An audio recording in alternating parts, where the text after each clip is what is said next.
Hey guys, Joe's Neon here. What's going on? Isn't that pretty? Woohoo! Alright, I'm going to set you down on the tripod here. Hold on.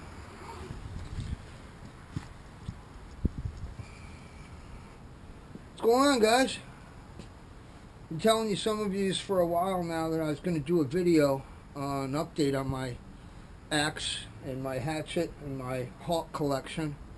And it's growing nicely. I'm real pleased. I got some real nice pieces in it, and I just wanted to show them to you. I haven't been able to make the video because the weather's been terrible. It's either been raining or the wind's been blowing so hard I can't make a video. So, but anyhow, I just want to show you what I got going on here. Sorry about the traffic I got out front here, unfortunately. We're looking for a spot to move to out in the country, and I'm sure we'll find one. But listen, I want to also start by saying, last night I hit 200 subscribers, and I got to thank you guys for that. You guys have been fantastic. All my new subscribers that I got, all my old subscribers, you know, I really appreciate the comments. The comments are great. I try to answer you guys back. You know, I check them constantly, but I really appreciate it, guys. Like I said, I got a lot of new subscribers that they got some great channels out, you know. Some of these guys only have, you know, a couple views in one video, you know. And I'm all about supporting those guys, so check it out, all right? But anyhow, I just want to say thanks, guys, for everything.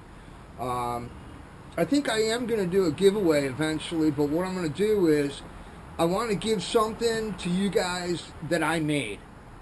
You know, something handmade, you know. So, anyhow, let's get to it. What I want to do is I just want to tell you a little bit about my collection, each piece, but some of them you guys have already seen in a past video I did, so I'll kind of pass by those fairly quick.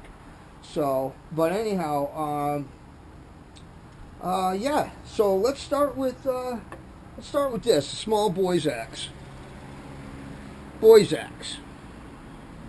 I bought this at Tractor Supply. They're terrible. They really are. When you pick them up off the shelf, it's a complete disgrace of what we're selling in America today for an axe. It's horrible. I had to completely reprofile this handle, completely take it down. I made a sheath for it, of course. I had to reprofile the edge. The edge was absolutely round. It was like the side of a pencil. So, but the thing I liked about it was, look at that grain. That grain is perfect, and it runs the whole length of the axe. But yeah, I'll just show you quick here. I reprofiled it.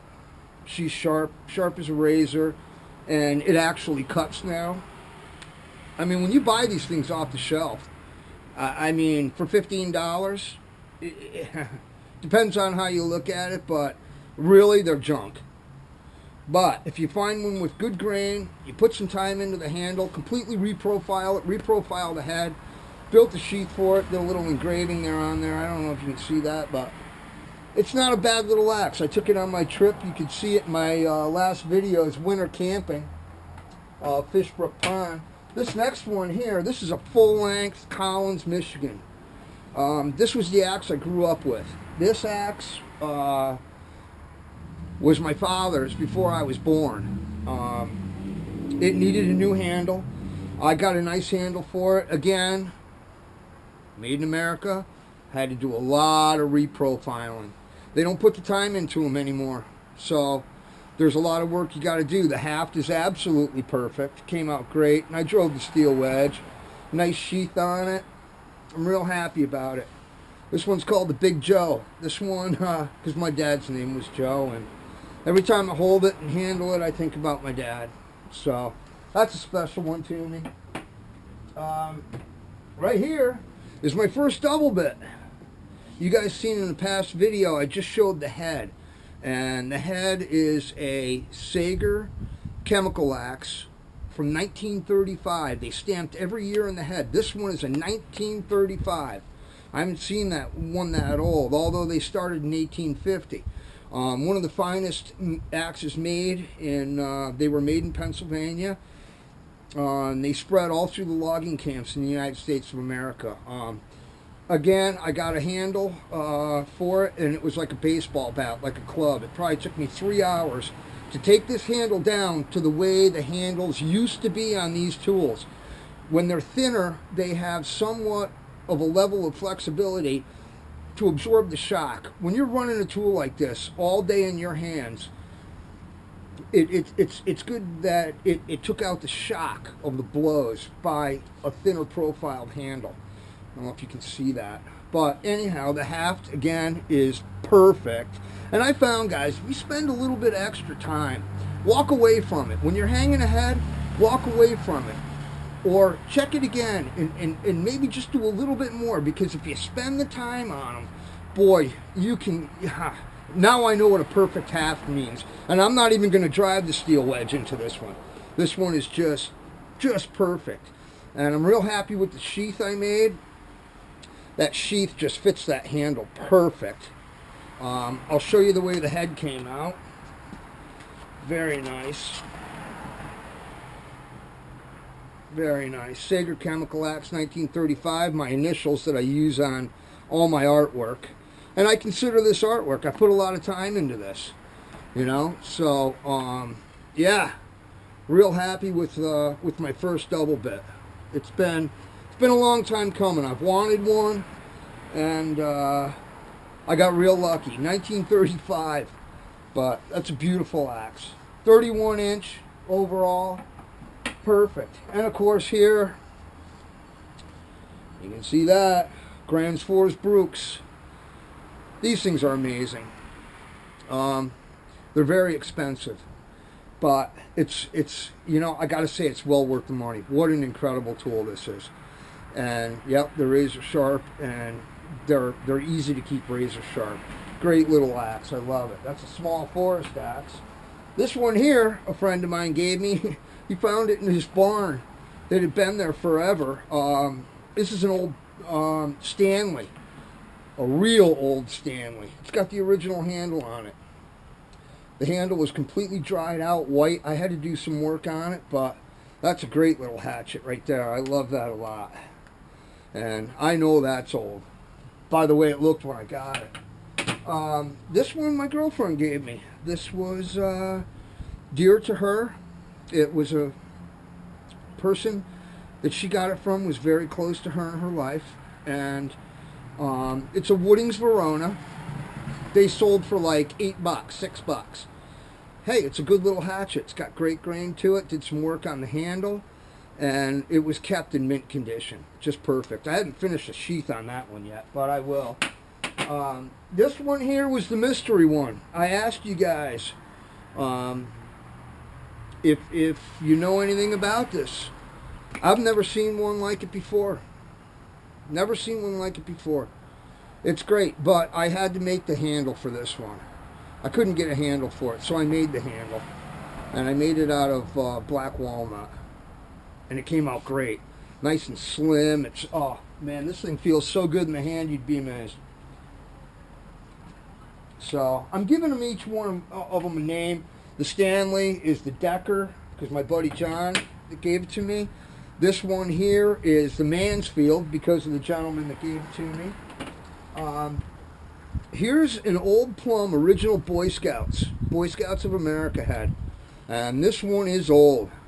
The handle was completely gone. It had rotted. It didn't break. It had rotted right down to nothing. So I made a handle for that one out of black walnut. Got some really cool grain. Came out nice, you know. I don't know how much I'll actually use this, but sweet little axe. This one's kind of cool. This one comes from overseas, little mini double bit.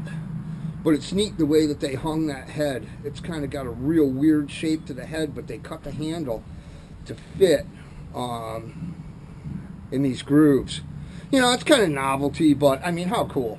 Little tiny mini double bit.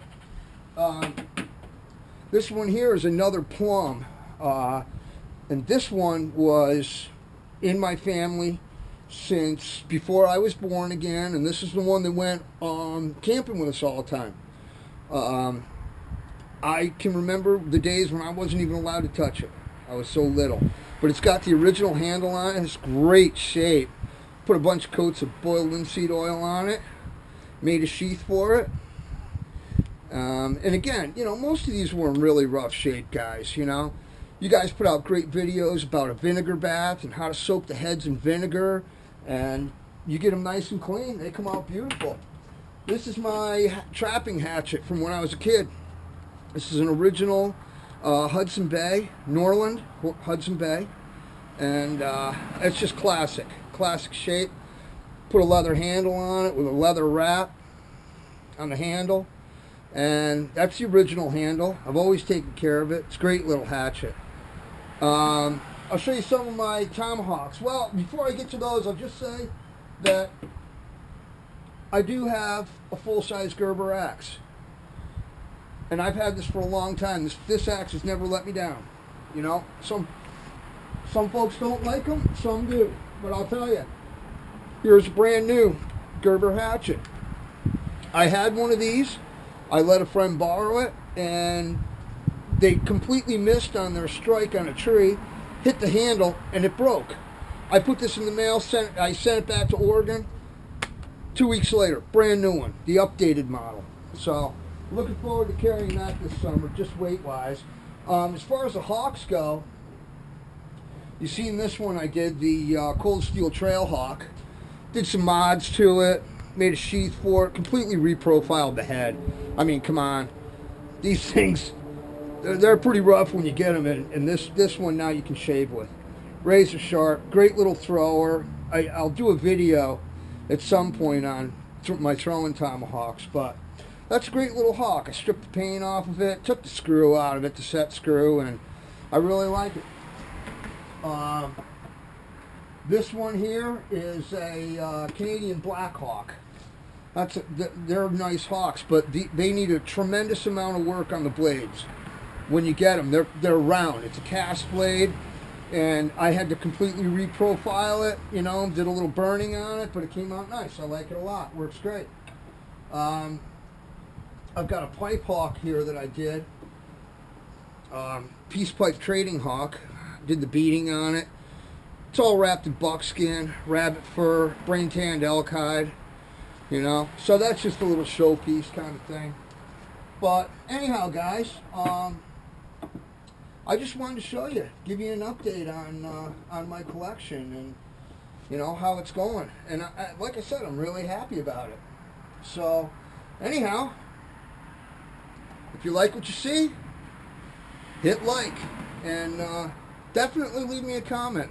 Let me know how you felt about the video, and just got a fire going here in the backyard. I'm going to continue my Saturday afternoon with my buddy, a PBR.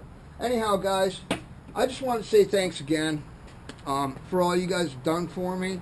I mean, it's great. Some of you guys I talked to on the telephone. How cool is that? You know, it's like your old friends, you know. I did happy hour beginning of this past week with Captain John and Wakey 420. We had happy hour over the phone, and we just had a ball. We had a ball. They're great guys from up and down East Maine. But there's a lot of guys out there and gals that have given me a lot of influence, and like I said, I hit 200 subscribers. I'm really happy. Over 8,000 views on my videos. Guys, thank you so much. So click like and leave me a comment. Joe's Neon. Talk to you soon.